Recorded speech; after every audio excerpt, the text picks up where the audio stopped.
श्री श्री गुरु परांग जातः। आज महाप्रभु के अनुगत षट गोस्वामियों में से अग्रगण्य ने श्रीला रूप गोस्वामी जी की शुभ तिरुभाव तिथि है। उनकी भजन कुटी और समाधि वृंदावन की राधा दामोदर मंदिर में अवस्थित है। वो वहीं पर अवस्थान करके ग्रंथों की रचना करते थे।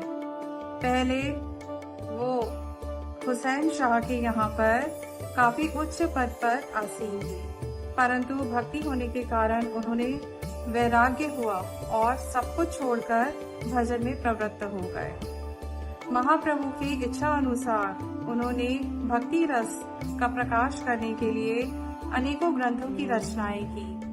5 मुख्य रस और 7 गौण रस उन्होंने जगत में प्रकाशित किए और उज्ज्वल नीलमणि, भक्ति रसामृत सिंधु, उत्कलिका वल्लरी, राधा कृष्ण गणुदेश दीपिका आदि अनेकों ग्रंथों की रचनाएं की। इसी तरह रूप गोस्वामी जी के जीवन से अनेक शिक्षाएं भी ली जा सकती हैं। वो तृणादपि सुनिचेन तरुरपि सहिष्णुना अमानिना मानदेना कीर्तन्या सदाहरी इसका ज्वलंत उदाहरण थे। स्वयं अपने मान की कोई इच्छा न करके दूसरों को यथोचित सम्मान देते थे। एक बार वल्लभाचार्य जी उनकी किसी रचना में कुछ दोष निकालकर दिखाने लगे। तब जीव गोस्वामी जी जो उनके शिष्य थे, उन्होंने यमुना जी पर जाकर उस बात का खंडन किया। जब रूप गोस्वामी जी को ये पता चला तो वे बड़े क्षुभित हुए और उन्होंने ये दिखाया कि उन्होंने जीव गोस्वामी जी का परित्याग कर दिया और जीव गोस्वामी जी फिर कहीं दूर चले गए और वहां पर बड़ा वैराग्यपूर्ण जीवन जीने लगे। उन्होंने ये दिखाया कि वैष्णवों से प्रतिवाद मत करो और अपने भजन में प्रवृत्त हो, ठीक होने पर भी प्रतिवाद मत करो। तो तब सनातन गोस्वामी जी जीव गोस्वामी जी को वापस रूप गोस्वामी के पास लेकर आए। उन्हें कहा कि अगर जीवों के प्रति दया करना वैष्णवों का धर्म है तो जीव गोस्वामी जी भी तो एक जीव हैं। रूप गोस्वामी जी को उन पर दया करनी चाहिए। तब रूप गोस्वामी ने उन्हें दोबारा ग्रहण कर लिया। इसी तरह से रूप गोस्वामी जी इतने ज्यादा तृणादपि सुनिचेन का उदाहरण है, यानी कि अपने आप को तृण से भी कम समझना और सुनीच होना। वो ऐसे थे कि जगन्नाथ मंदिर में नहीं जाते थे। वो सोचते थे कि मुसलमान राजा के यहाँ इतने वर्षों तक सेवा करने के कारण वो अस्पृश्य हो गए हैं। उन्हें स्पर्श करने से जो जगन्नाथ मंदिर के पंडे हैं उन्हें भी दोष लग जाएगा।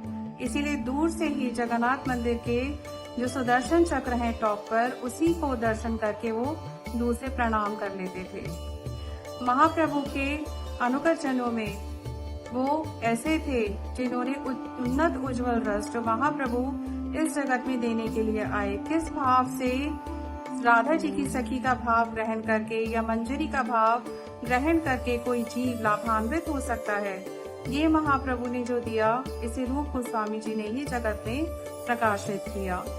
ये कहा गया, श्री चैतन्य मनोभीष्टम स्थापितम येन भूतले स्वयं रूप कदामय्यम ददाति स्वपदान्तिकम, कि रूप गोस्वामी जी ने महाप्रभु के मनोभीष्ट को जगत में स्थापित किया। फिर ये भी कहा गया, यम कली रूप शरीर न धारत तम ब्रज प्रेम महानिधि कुटरिक कौन कपाट उखाड़त। राधा कृष्ण की निकुंज निभृत लीलाएं या ब्रज प्रेम जो है वो एक कोठरी में बंद था महाप्रभु के आने से पहले, और उसे रूप गोस्वामी जी ने ही खोला। अगर वो नहीं खोलते तो इस जगत में वो वितरण कैसे हो पाता। इसीलिए ये भी कहा जाता है कि जैसे सुखदेव गोस्वामी 6 महीने तक मूर्छित हो जाते अगर राधा जी का नाम प्रत्यक्ष रूप में लेते। इसीलिए अलक्षित रूप में उन्होंने राधा जी के नाम की महिमा भागवत में बताई।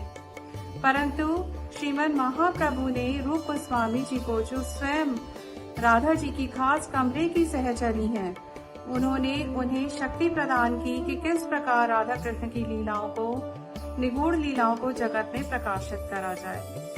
आज उनकी तिरुभाव तिथि पे हम रूप गोस्वामी जी से यही प्रार्थना करते हैं कि जो जो शिक्षाएं वो जगत में देने के लिए आए, वो किंचित मात्र भी हम ग्रहण कर पाए और अपना जीवन सार्थक बना पाए।